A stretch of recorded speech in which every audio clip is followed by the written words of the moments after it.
तो दोस्तों हमारे दोस्त इजराइल का जो फ्रेंडली नेचर और जो फ्रेंडली स्वरूप हम लोग हमारे लिए देखते हैं या फिर दुनिया के बाकी देशों के लिए देखते हैं, बड़े अफसोस की बात है कि वो अर्मेनिया के लिए नहीं दिखाई देता।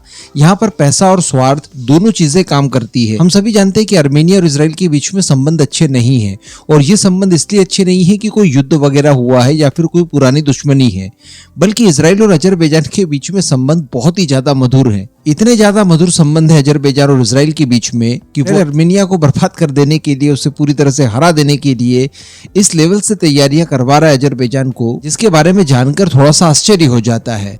यानी इजराइल से अगर अजरबैजान आज डिमांड करता है कि हमें आयरन डोम चाहिए, तो इजराइल बिना सोचे समझे आयरन डोम उसे प्रोवाइड करवा देगा। 1.2 बिलियन डॉलर्स की डील हुई है अजरबैजान और इजराइल के बीच में बराक 8 को लेकर। बराक 8 भी हम जानते हैं कि इजराइल का प्राइम वेपन है। हालांकि ये डील पुरानी है, लेकिन इसी तरह से बिलियंस ऑफ डॉलर्स के लगातार हथियार इजराइल द्वारा अजरबैजान को भेजे जा रहे हैं। मैंने आपको 2 दिन पहले एक वीडियो में ये बताया था कि चूंकि अजरबैजान एक ऑयल रिच कंट्री है, पैसों का कोई प्रॉब्लम नहीं है, इस वजह से वो युद्ध की तैयारियां अर्मेनिया से बड़े स्केल पर कर रहा है। यानी वो न केवल टर्की से खरीद रहा है, न केवल चाइना पाकिस्तान से खरीद रहा है, बल्कि इजराइल से भी बहुत ही महत्वपूर्ण हथियार लगातार खरीदे जा रहा है। और इजराइल के वेपन कितना बड़ा एज दे सकते हैं उसे युद्ध की परिस्थिति में, ये हम सभी जानते ही हैं। अब इसी बीच कुछ खबर निकल कर आ रही है, और ये खबर बहुत ही ज्यादा चिंतित कर देने वाली है। और यहाँ पर पहली बार इजराइल का वो फेस देखने के लिए मिलता है जो शायद हम लोग देखना नहीं चाहेंगे, क्योंकि अगर देखा जाए ध्यान से तो हिस्टोरिकली इजराइल और अर्मेनिया दोनों की सिचुएशन सेम है, दोनों सेम प्रॉब्लम से जूझ रहे हैं। लेकिन इसके बावजूद इस समय इजराइल ऐसे तत्वों को समर्थन दे रहा है जो कि फ्यूचर में उसे भी दिक्कत दे सकते हैं। बताया जा रहा है कि इजराइल अजरबैजान के बीच में रिसेंटली एक और डील हुई है, और ये डील काफी ज्यादा भयानक है, क्योंकि इस डील के तहत जो वेपन अजरबैजान को दिया जा रहा है, ये किसी तरह का कोई अटैक तो नहीं कर पाएगा अर्मेनिया के ऊपर, लेकिन अर्मेनिया द्वारा जो भी अटैक्स वगैरह किए जाएंगे, ये उनके खिलाफ एक इम्पोर्टेंट रोल प्ले कर पाएगा। जी हाँ, दरअसल अजरबैजानी मीडिया के द्वारा इस खबर को प्रमुखता से प्रकाशित किया गया है कि इजराइल अजरबैजान के बीच में स्काई ड्यू सिस्टम की डील हुई है। और मैं आपको बता दूं कि ये जो स्काई ड्यू सिस्टम है, ये अपनी कैटेगरी का सबसे जाना माना और सबसे भरोसेमंद वेपन माना जाता है, क्योंकि इससे अच्छी निगरानी रखने में और कोई दूसरा वेपन इस कैटेगरी में हो ही नहीं सकता। इसे फिर भी अगर आप रफली समझना चाहें तो एवॉक्स से समझ सकते हैं। ये एक तरह का बैलून होता है जिसके अंदर रडार सिस्टम और सारे निगरानी तंत्र लगे होते हैं, जो कि आपको कम से कम लागत पर पूरे एयर स्पेस को स्कैन करने की कैपेबिलिटी प्रदान करता है।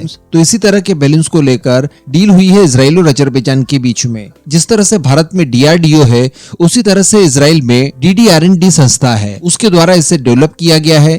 और इसे डेवलप करने में अमेरिका की एक संस्था, जिसे अमेरिकन मिसाइल डिफेंस एजेंसी कहा जाता है, उसके साथ कोलैब करके तैयार किया गया है। वैसे तो ये किसी भी तरह के हवाई खतरों की पहचान कर लेता है, लेकिन स्पेशली इसका काम क्रूज मिसाइल्स और ड्रोन्स के खिलाफ महत्वपूर्ण हो जाता है। बताया जा रहा है कि ये बैलून काफी ज्यादा ऊंचाई पर कई दिनों तक उड़ान भर के अपने एयर स्पेस की सुरक्षा कर पाते हैं। इसी तरह के कामों के लिए सूडो सैटेलाइट्स का भी इस्तेमाल किया जाता है, जो कि भारत के द्वारा भी तैयार किए जा रहे हैं।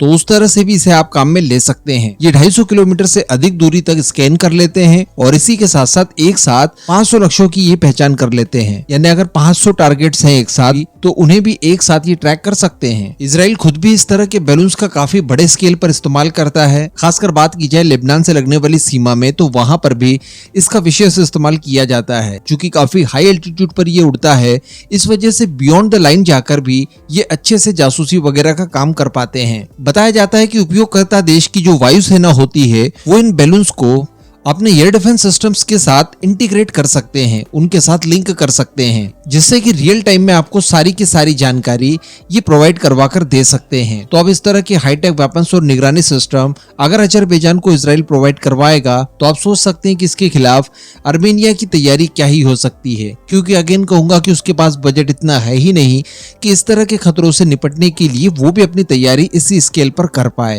हालांकि हम समझ सकते हैं कि अजरबैजान इजराइल के लिए बहुत इंपॉर्टेंट है, खासकर ईरान के माध्यम से। ईरान और अजरबैजान की सीमा चूंकि लगती है, तो इन्हीं बैलून्स के जरिए इजराइल को काफी हद तक मदद मिलेगी ईरान के अंदर भी ताक झाक करने के लिए। ये रिपोर्ट में तो नहीं लिखा है, लेकिन मेरा अपना ओपिनियन है।